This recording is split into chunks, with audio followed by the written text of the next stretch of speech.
Welcome to Garden Cafe. I'm Maureen, and this is my Central Texas Zone 8B 9A garden. Today, I'm working on my horrendously neglected back porch, and you may ask, why am I starting the video here? Because the back porch is horrible. I mean, awful, terrible. I know up front. I know what I'm going to do to fix it up. So we're going to go and take care of that today. Let's go. This is my back porch, which was very beautiful in the spring. You can see dahlias. I mean, they all need to be cut back to get a new flesh out in the fall. You can see the hanging baskets are pretty much done. I'm going to take care of those. All the way over to here. Nothing looks fabulous. Nothing comes out. You do not exit my back door and go, how gorgeous, except for my pond, which I've always loved my pond. Anyway, first things first, all of these seed dahlias I'm going to be cutting back, and I'll take you in closer. So I did cut a few back so you could see what happens. It looks brutal, but what happens when you do cut the dahlias all the way back. Here you can see the dahlia stalks, big, thick, dying, dead. I mean, it is growing a few flowers on top, but I mean, most of what you see is all of this dead. So what I did a week and a half ago was I came in and I just cut one of the stalks right here. And it, again, this whole thing is going to look very brutal, but as I'm doing it, I want you to see, look at the growth in just 2.5 weeks. Look at the growth in just 2.5 weeks. So I'm going to be cutting off the stalks of all of the seed dahlias on the back porch, which I want to say I have them in just about every pot. It will fill out. It does. But I also bought flowers that I'm going to be planting around the base because I do want to come out and see some color until the seed dahlias decide to start blooming again. Let's go. You can see on this one also, I cut this one back, this stem back, before I left on vacation. So it's already fleshing out. And I just cut those two each in the 2 pots so that when I was doing, I knew this was going to be happening.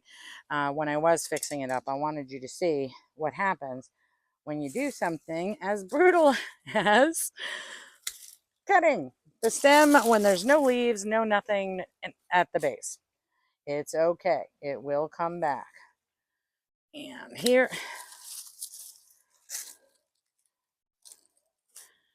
caught on something here. Here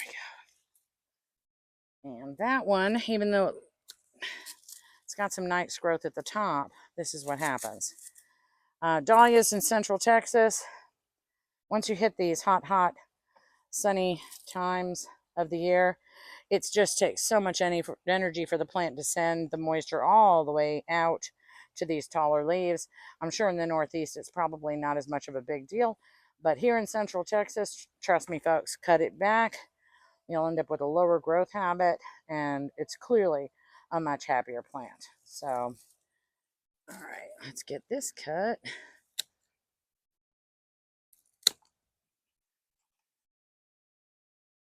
And this one already has a few leaves growing pretty low. Both of those, so that's nice. This is the Velcro tape. I'm trying to get it undone here. All right, there we go. And here, again, looking sad. Trust me, it'll come back. I'm going to be planting some color around the base of these seed dahlias so that I can come out here and it'll look pretty while these are growing back. This is just some purslane cuttings that I had that were on the ground, and I tossed them in here. Clearly they seem to enjoy, and some of what I bought to fill in this, I went to the tried and true purslane and vinca. It's just something, those are 2 flowers going into, we're in August, worst time of the year for heat and a lack of moisture. So purslane and vinca seem to be the go-tos in this area. So let's move on to the next one. And this one, as I said, look at that. That is a beautiful dahlia. I'll cut that and bring it in for a vase. That's a beautiful dahlia. I'll cut it back and bring it in. And that's a beautiful dahlia. Pretty, pretty. But these are getting so leggy and not happy with life. And the flowers I am getting are pretty far and few between and not very, not very pretty. So, all right, that'll go inside. And I'll cut this one to go inside. All right, that'll be pretty in a vase. All right, now back, as you can see, crazy, crazy growth habit. And if you look, let me get rid of this Velcro. If you look, this is already starting growing leaves down low. This is longer than I want it to be. I want the growth habit to be far lower than that. So I am going to cut it off. Again, sounds brutal, looks brutal, but you saw from the other ones, and this one, look, this is perfect. This has a very low growth of healthy leaves, so that's a perfect start. This one is not as bad, but again, it's looking pretty unhappy up there, so let's cut that back.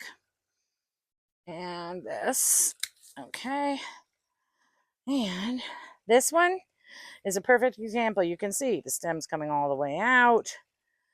Up here, the leaves look pretty nice, but overall, it's just not healthy. So we're going to cut that one back as well. There we go. All right. If you've watched any of my videos, you would understand that I am a seed thief. If I see seeds, I will grab them. And I took seeds off of 2 gorgeous Rose of Sharons with double flowers. I mean, they were just so pretty. One I have growing on the other end of the porch, which I will show you when I'm updating all of these pots. The other one, I forgot where I planted it. And folks, now that I've cut back the dahlia, here it is. Now, I don't think I'm going to want to keep it here. I have a feeling I'm going to want to plant this one out. So I might plant a few flowers up here just to bring color, but I don't want to disturb. Anyway, okay, so this pot is going to have a little more thinking to do going forward, but Rose of Sharon, the dahlia is cut back.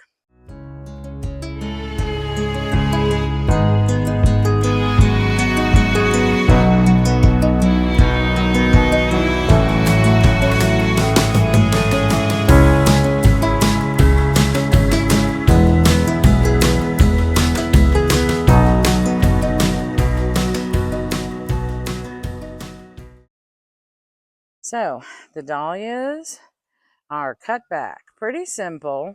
Like I said, feels very brutal. Well, my iPad overheated. We're 103 degrees today, and I left my screen at my sister's house that protects the iPad. The iPad didn't appreciate it and just stopped in the middle of a video. All right, so all of the dahlias, the seed dahlias are cut back all along here. My plan originally, before we got the late start, and I'll show you the new flowers I got that I'm going to be putting around the bases of all of these. My original plan was to cut, prune, and basically take everything down to where I want it to be, and then do all of the planting. Well, folks, it is just too flippin' hot, and I got too late of a start today. So I want to look outside, and I want to see something pretty, something accomplished today. So rather than move on to, and the begonias are going to be a little more, and I'll do those tomorrow because obviously they're a little different than the dahlias. I think what I'm going to do is I'm going to plant around the dahlias that I just took off today. And then tomorrow we'll continue the video because I've got lots of begonias on the back porch for pruning those back and, making them look less burned going forward. So all I'm going to do is plant. Let me show you the plants that I got.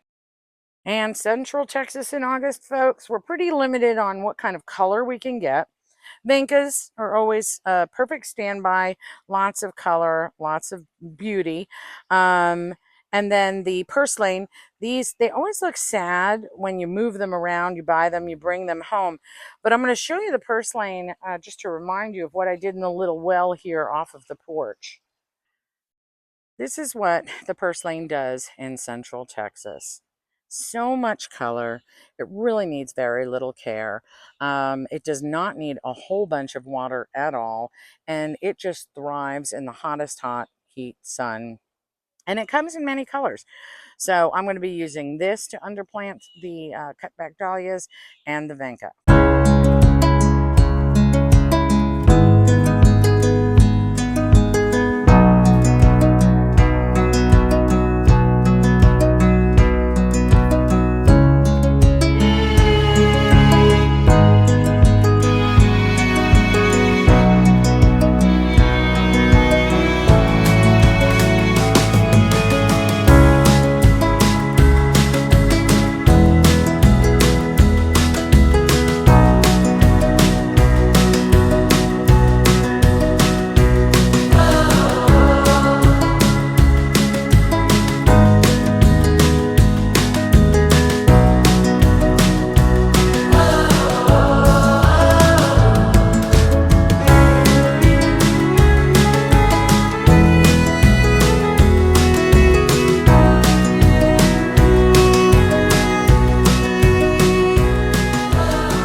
Yellow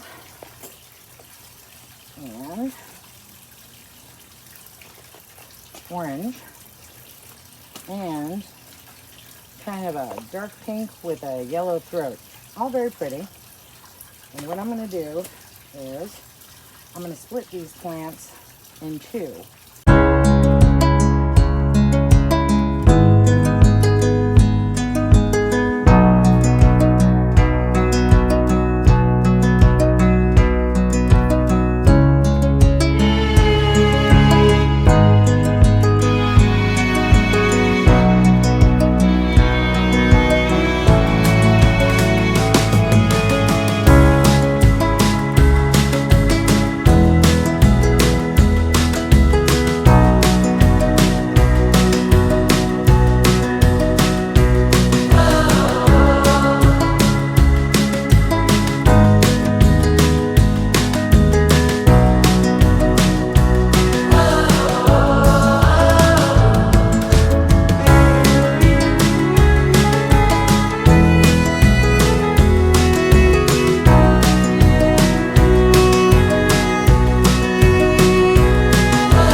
Corner number 1 is complete.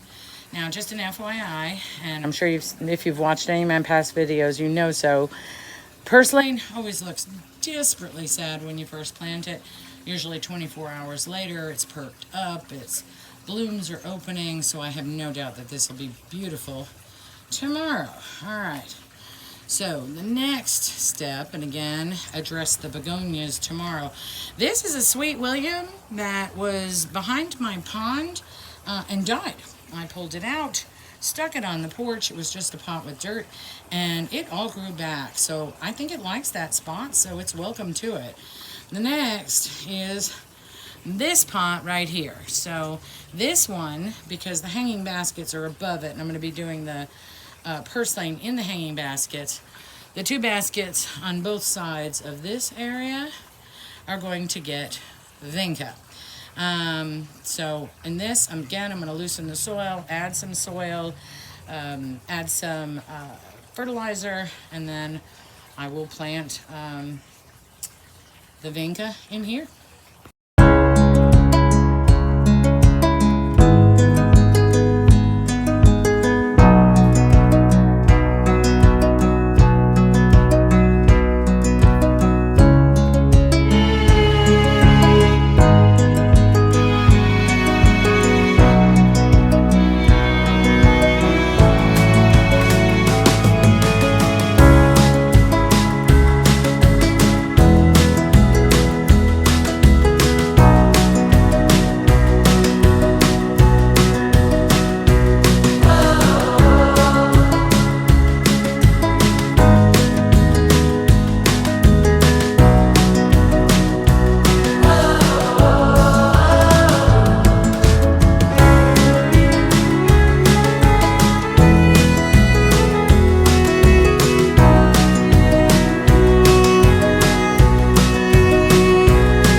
Well, folks, that's it for today. I'm going to continue tomorrow. It is just too flippin' hot out here. It's time to go in, get a cool drink, and cool off. But I got 4 of the pots, well, completed for the moment.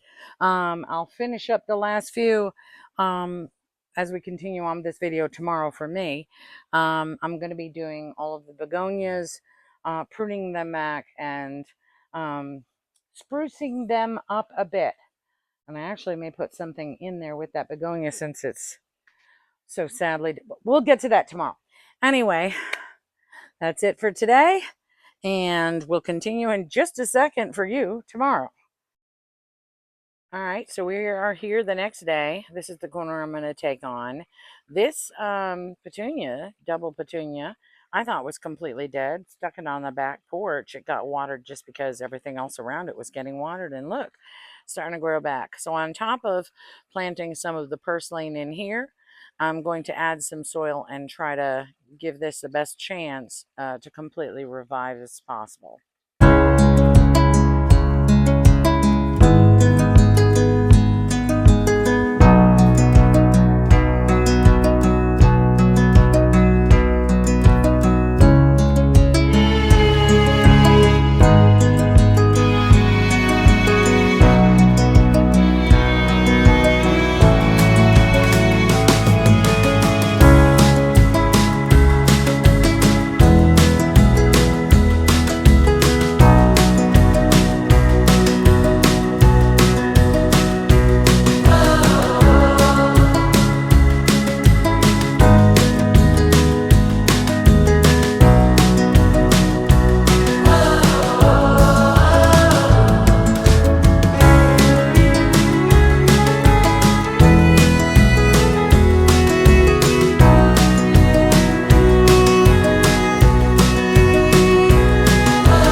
good on that. Rather than move to the begonias just yet, I think we're going to work on the hanging pots. My husband brought them down for me to make it easier for me to work on the table. My original plan with the hanging baskets was Calibraco, which was gorgeous, all spring. And I'll try to find a photo of it. Totally beautiful. These, I'm kind of shocked they're still here. It's August. They're usually gone by, goodness, mid to late June. But life sort of interfered, and I have, as you've seen from this video, sadly neglected many sections of my garden. So time to get that all fixed up, which is what we're doing. So here's the plan. Calibracoa, I'm going to go ahead and cut out. Yes, I have some flowers, but for the most part, it's sort of like those seed dahlias. They're spent, they're done. My intention back then was I had put begonia tubers in here, and the plan back in mid-May, early June was the Calibracoa would die, I'd cut it back, and the begonias would then fill in. And these are the kinds of begonias where the flowers hang down. So I thought it would have been just totally gorgeous, as a hanging plant. They have not developed as rapidly at all as what I planned. These are just itty bitty, and they've been in here a while. The one in the other pot, and I'll show you when I get to that one, is just flat dead. Did not make it. So here's the plan. Once again, purslane, tried and true. I'm going to split the pink with the yellow centers in both, and then split the yellow in both. So we'll have a multicolor option going on in here. All right, the rest is going to be on fast forward for the hanging baskets.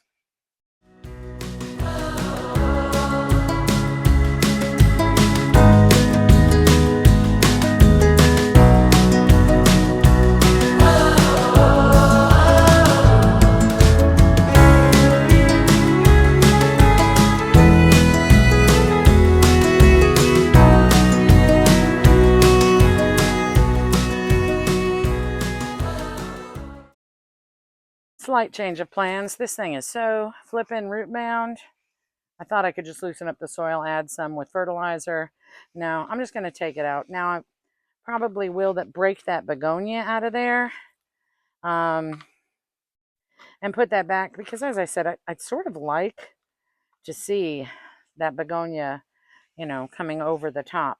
But obviously I'm not going to throw that away. That's a good plant. So we'll go from there. But I'm going to start with fresh soil here.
So this one's ready to go back up, and I'll show you just from yesterday how much this purslane is picked up and filled in on the other corner baskets that I did earlier in the video. 24 hours, this will perk up. It will be gorgeous. It will quickly fill in. Purslane, it just grows very rapidly. But I did put the begonia kind of front and center, still in the hopes that it will grow flowers and that will pour over the side. Maybe in another month or two. I have no idea. But it looks healthy. It's just like the slowest growing plant I've ever dealt with. Well, not quite the slowest, but slow enough. Anyway, so I'm going to do the same thing to the other. I'm not watering this till they're hung up just because of the weight. I just want to make it easier for my husband to get them back up on the hooks.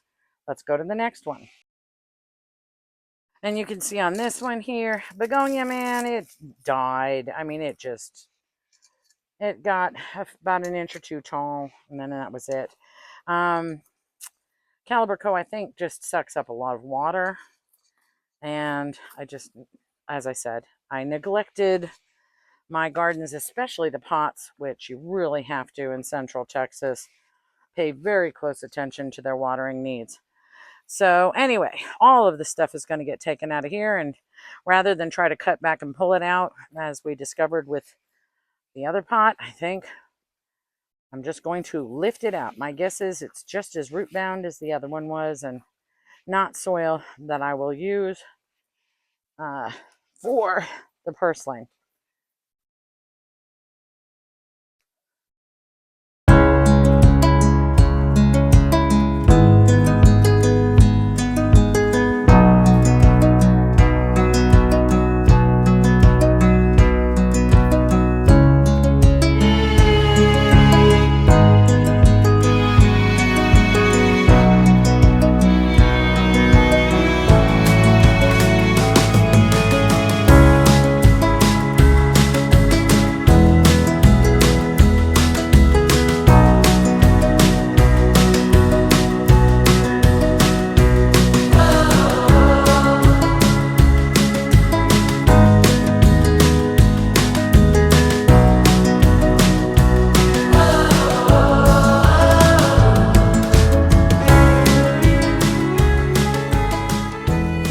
And yes, I am absolutely 100% aware of how sad this looks. But just to give you an idea, the purslane I planted in the corner pots on the other side yesterday, so we're talking less than 24 hours later, looks like this. It's already picking up. The branches have already turned up, and it's already sort of reaching out and filling in and falling over. So happy with it. This stuff, I'll tell you, don't be fooled. It looks like it's dying. It isn't. Once it gets established, settled, and I'm talking 24 hours, not a month, you see an immediate difference. This is just 24 hours later.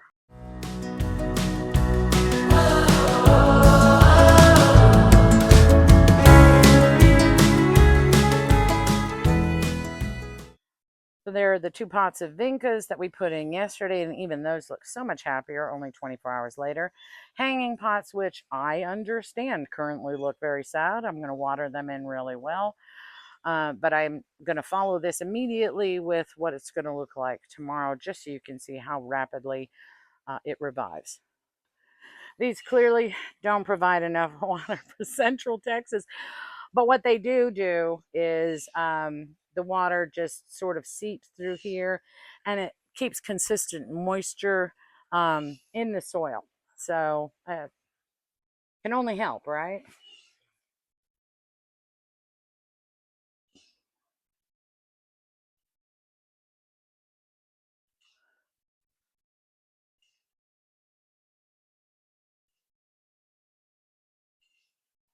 I watched a lot of videos on how to take care of begonias.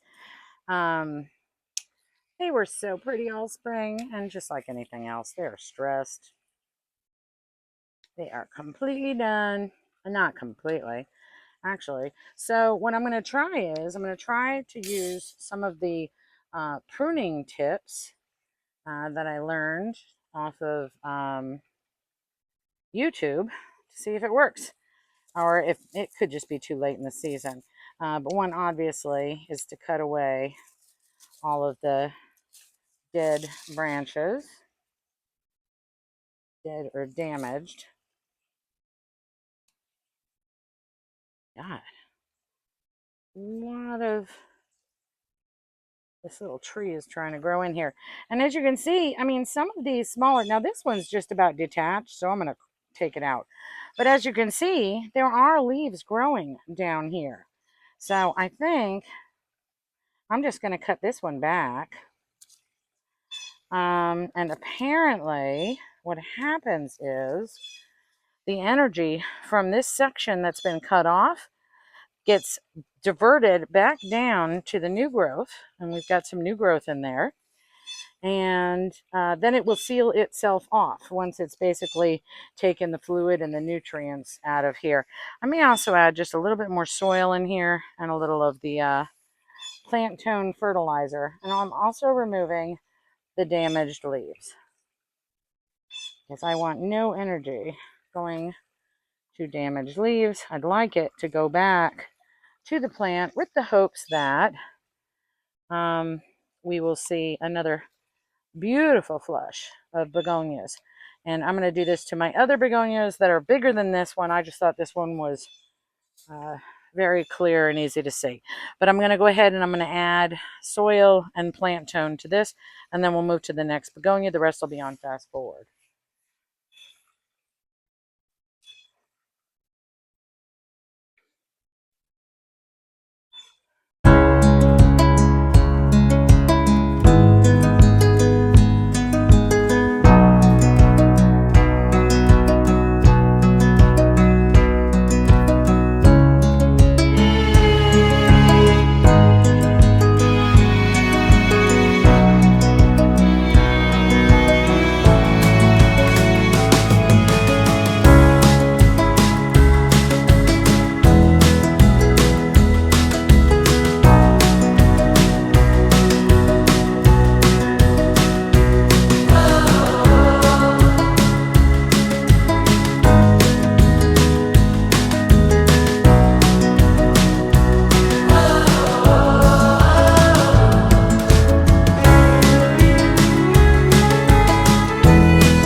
Well, that's it for all of the pots, at least on the pond side of the back porch. And yeah, it's got a lot of filling in to do, but as you can see over here, this is 24 hours later, and you can see those picking up and flowering already. I fully anticipate that. The begonia is now trimmed, fertilized, and had some extra soil put in. The series of vincas I put in here and in here, and then the hanging pots, more of the purslane.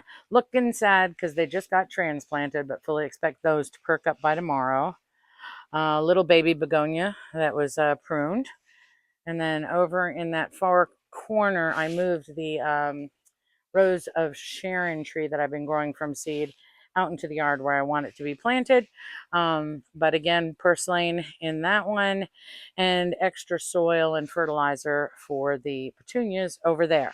So I am so pleased, God, in comparison to everything looking just terribly dead yesterday to this, I'm thrilled, and I just can't wait to see what happens going forward. I just pruned back this calancho, added a little soil. The next stop, and yeah, all my gardening supplies, just ignore those. My next stop is going to be these three, and massive begonias, some polka dot plants, and a few, one rose tucked in the back. I'm going to turn that around because I bought these two little tea roses, red and white, red and pink, that I want to put up here. So that'll be the next step. Well, it's day 3 on the back porch. I've been doing other things. I've been edging. I've been cutting back. I've been cutting my flowers to bring in. Anyway, lots of other work around the yard. But for this video and for the back porch, this is my 3rd day. And I just wanted you to see, so this is 24 hours after I did the hanging plants. And I think the far corner, I just wanted you to see, because I told you that the purslane does perk up pretty rapidly. I'm going to show you, and then I'm going to show you what I have planned for the other corner. Well, as you can see on the hanging planters, which are currently on the ground, the hook came loose from up here, so my husband's going to put it up again. And this one, we're just assuming that one's probably getting loose too. Anyway, They're on the ground for the moment. I'm going to move them over to the table. But you can see the purslane's already standing up. It's flowering. It's 24 hours, folks. This is such a go-to plant, at least for my area. No, without question. Anyway, let me show you what I had planned. And you can see the purslane over here, perked up, beautiful, flowering, filling in already, just 24 hours. Now this poor little petunia down here, I mean, I put them back in, I added soil, I added fertilizer. Hey, it surprised me before. I thought it was completely dead when I pulled it from behind the waterfall, and it came back. So let's see. It wouldn't surprise me if it did come back. And I did want to show you some of the things I'm going to be doing today. One is, and I've said many times in every single video, is albutilon. These are seeds harvested from my sister's albutilon from Houston. They're ready to go out. I'm thinking of adding a few to each of the hanging baskets in the back, and I'll put a picture up here of what these look like when they're flowering. They're so gorgeous. And then I'm going to use the rest of them for the back corner that I'm working on today. This is moss rose. This is the experiment I used in the let pot system. Clearly very happy little plants. I'm going to add those to the corner as well. So seeds I started myself that I purchased, and these are seeds I harvested from Houston from my sister's yard. They'll be added to the pots that I've already done, and to the far corner. I think they're ready to go. Anyway, just before we start this, I need you folks to understand, know your area very well, please, as far as just the zones. In Central Texas, if it says full sun, they mean part sun. If it says part sun, it means shade, and if it says shade, it means deep shade. It is so flippin' hot today. It's going to be over 100 degrees heat index again. Brutal sun. And you can see these guys have only been out here a few hours, and they are already not liking this. And these are supposedly sun flowers. But anyway, I'm going to be using these in the pots, some of the pots I've already done, and in the pots I'm going to do in the corner. All right, so this is the corner I'm going to be focusing on. We've got begonias in these two pots, overgrown, not doing real well, very stressed. Some wax begonias that are doing fairly well here and behind this one. So I'm going to be pruning those back the same way I did the other begonias. And here is a polka dot plant, which is really kind of pretty, with a little tea rose behind it, which came back this spring, which I was really happy about. So I bought 2 new tea roses that I'm going to either put down here, or I might put one up here and one down here. And I'm going to turn this pot so the polka dot plant, since it's so much taller, will be in the background rather than in front of the roses. First things first, though, this has become a dumping ground for pots that I've been using. So I'm going to clear all of that out first. I'm going to clear out a lot of the mess from top of my workstation over there, and then we'll get going on the pots.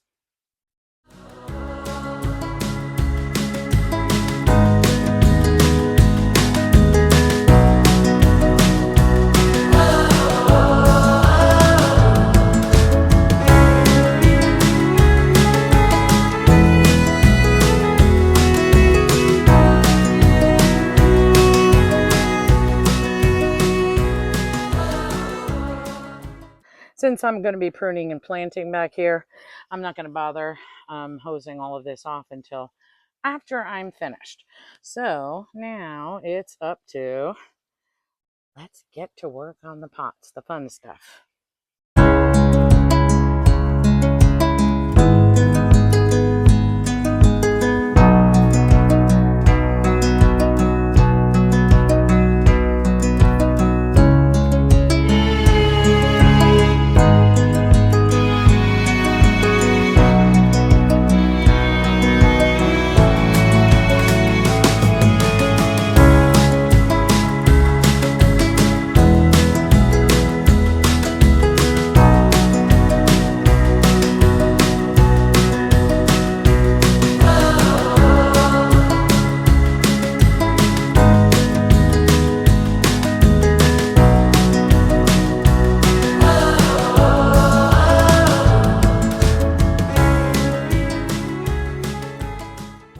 Okay, so I know that all seemed very brutal, but damaged leaves, some of the stems were literally bent so much that they were dying down low by the soil.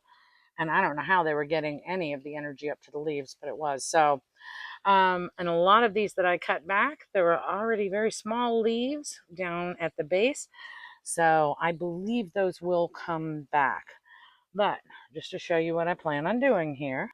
All right, so I think I'll put a butylon in each one, and those should grow, foot and a half tall, and have a lot of flowers. And I'll post a photo, but those flowers face downward, so I think being raised up here will be good.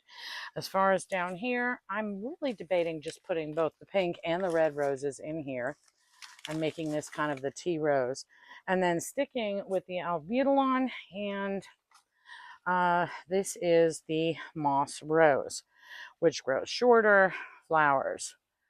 So maybe something along these lines, like this. Albutilon will go taller. Moss roses should produce flowers coming forward. The roses I think will be pretty in here. Debating about the roses. No, I think this gets more sun, so I think up the tea roses over here is probably the best idea. All right, so let's get to planting.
Again, looking a bit sparse, but I love the color of the tea roses. You can now see the begonias that are flowering that were hidden by those larger begonias.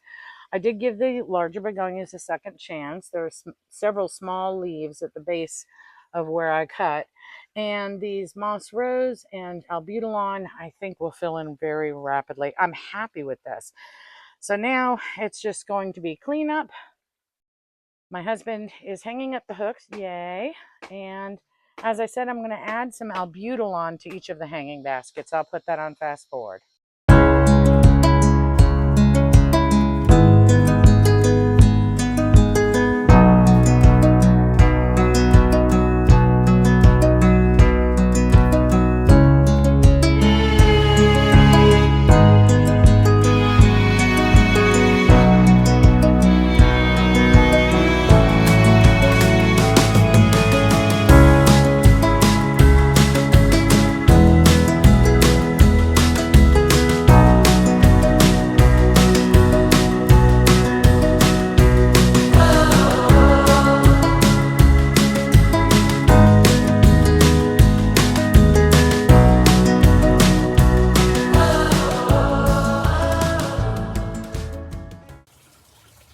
Well, the majority of that soil just wants to flow back onto the porch, so I'm going to wait for it to dry out tomorrow, and I'll use the blower to blow it off into the yard.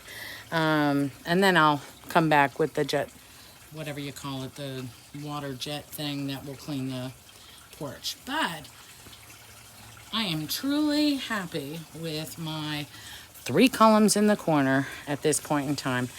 So let me show you everything we've achieved here on the back porch from the beginning of this video to now. Before I show you all of the back porch, I wanted to show you that the tops of the begonias that I cut up off of the upper on the column pots, I did trim back the dead or dying leaves and planted them in the soil. I've had about a 50-50 luck with growing begonias from cuttings, but after watching the videos on pruning, I'm thinking I'm going to give it another try. So here's try number one. Of course, 100-degree heat may not be the best for it, but we'll see. To review the entire back porch, and I will put a picture of what it looked like at the beginning of this project up in the corner. This corner here, the purslane is perking up and looking absolutely gorgeous. Over here, we have the pruned begonia, which frankly is already starting to grow a few new flowers over here, so I'm kind of thrilled. This is my rose cutting experiment. I'll deal with that another time. Sweet William's coming back, thought it was dead, and the first vinca pot. And these are both of the vinca pots with one hanging pot. My other one is right down here. The hook came out and my husband's having a devil of a time getting it back up in there. It will get up there and I will hang it. But for now, this one, and you can see it's starting to bloom already. It's starting to perk up. Hates getting messed with, hates getting touched, but bounces back fast. Down here, the other vinca and the extreme pruned back begonia. I think I'm going to add an albutilon in there. That one just looks so lonely. Over here in this corner, I don't know, the least impressive corner. I think I'm going to put a few more flowers in that one. We'll see. I mean, you can see the purslane is perking up. It's blooming. The new dahlias are growing back. They're leafing out. They look kind of pretty. This poor petunia, we're just going to have to wait and see on that one. But as we go along, the calancho that I planted on the, that I put on, that's been on the back porch, I just cut back all of the dead stuff, new soil or fresh soil inside of it with fertilizer. Up here's a few more plants for me to plant out at another time. And then my 3-column corner, which folks, I'm so thrilled with my 3-column corner. Overall, everything is exactly as I want it to look. Well, now I can walk to my back porch, look at what's out here and say, oh, how pretty, or it's getting prettier. I'm more excited about it now. Before, every single time I looked out here or walked out here, just did not get that happy feeling. So this is making me very happy. Took about 3 days, only like an hour or two each day because I had so many other things to catch up on. This is not the only neglected area in my yard. I've got a lot of things to catch up on, but this back porch was one of my big wants. So I'm thrilled. I'm happy. If you enjoyed my video, please hit subscribe, like, or share. It helps me to grow my channel. Have a wonderful day.